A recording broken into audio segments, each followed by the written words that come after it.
ready? Okay, go ahead. October 25th, 2010. A date I remember very well. The date I was diagnosed with being HIV positive. And I began my public stigmatization. What is HIV stigma? It's the discrimination and or perceived view of people with HIV/AIDS, and the internal view, in some cases, of that person who has HIV. The stigma is also characterized as this person being a homosexual, an IV drug user, sexually promiscuous, dirty, or having sexual perversions, and that they will pass it on to other people. According to my class survey, 84% of the class is above average to extremely comfortable around people with HIV or AIDS, and while 16% have an average comfort level. This is amazing news. However, it is not the case found with the stigma around the country and worldwide. And the reason behind this lack of the stigmatization is lack of education on the progress and information regarding HIV/AIDS. There are two major areas people diagnosed with HIV/AIDS are stigmatized and discriminated against. The first problem, or biggest problem, is in the workplace, where HIV/AIDS positive employees are discriminated against. I have a friend who was let go from his job because of his need to make use of the Americans with Disabilities Act because he was HIV positive. While illegal to fire someone for it, companies go roundabout ways to deny their HIV positive employees the benefits that they deserve and many times need. Examples are denial of health care for same-sex couples because of a fear of HIV being in their partner, and also denial of just benefits like my friend had. The second problem facing HIV/AIDS is social stigmatization and discrimination. This form of stigma is less protected by law and more widely seen. I myself have experienced this mainly in regards to dating and friendships. I have had several friendships and possible relationships that have been derailed because I revealed my HIV status. From that point on, our relationships were either strained, or there was just a giant wall between us, and we either never became more than friends, or all communication ceased between us. This stigma, both internal and external, has negative effects on the individual and society as a whole. On the individual, it's many times invokes self-hatred, worthlessness, which lead to depression and uncontrolled transformation to the stigma. I myself have done things that meet the stigma. I began seeing myself as worthless, dirty, and promiscuous. I learned through classes that I am the same person I once was, and that it's no different than being diagnosed with cancer or lymphoma or any other disease. Among others, I know that have HIV have experienced similar feelings about themselves. Some have overcome it, some unfortunately have not, and are no longer with us. In society, many things can happen. One case, as my HIV case manager, Jamie Thompson, at the Siouxland Community Health Center in Sioux City, shared, one patient, when he was having dinner with his family and revealed that he was HIV positive, the family actually threw away his plate, his cup, all the silverware he used, his napkin, and I believe she even said they used a chair that he was sitting on. And in Jamie's experience, she has seen and heard of many patients with many experiences. Some patients saying that everyone's been very open with them, to people saying that they've been cast out of their family, they've been beaten up, they've been denied jobs, entry into public areas, various things like that. Also in society, there are laws that protect HIV/AIDS persons, but also increase the stigma against HIV/AIDS people.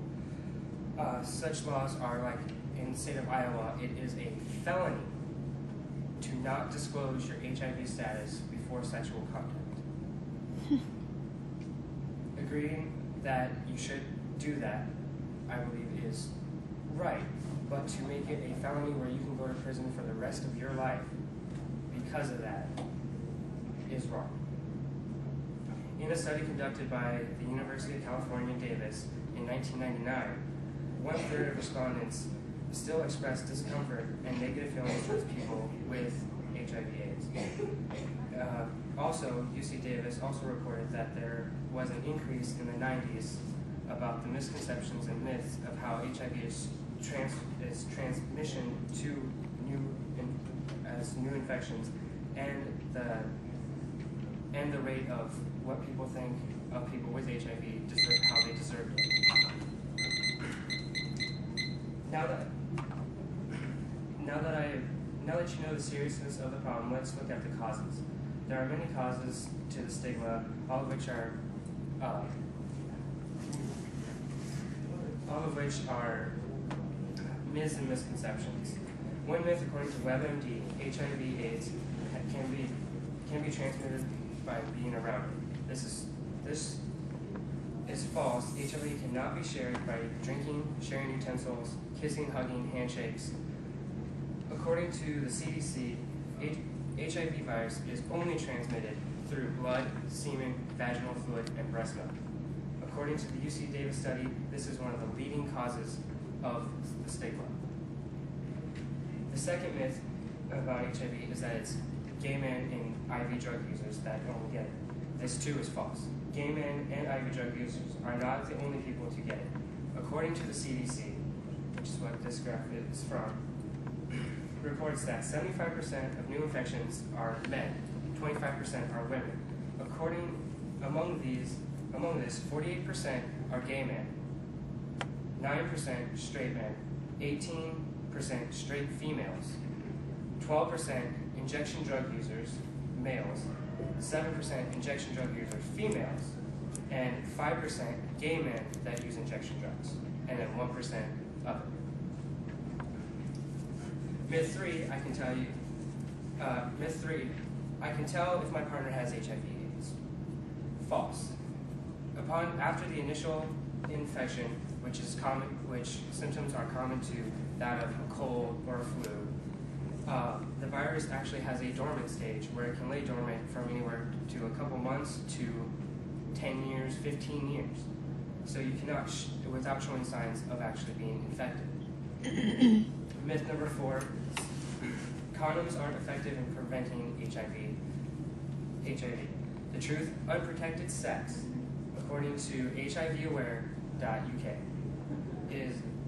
says that oral, anal, and vaginal sex is actually the most common way of contracting HIV/AIDS. And last, it's not a myth, but it's fear. Fear of those with HIV, fear that the person with HIV might spread it, or that being inside themselves as well.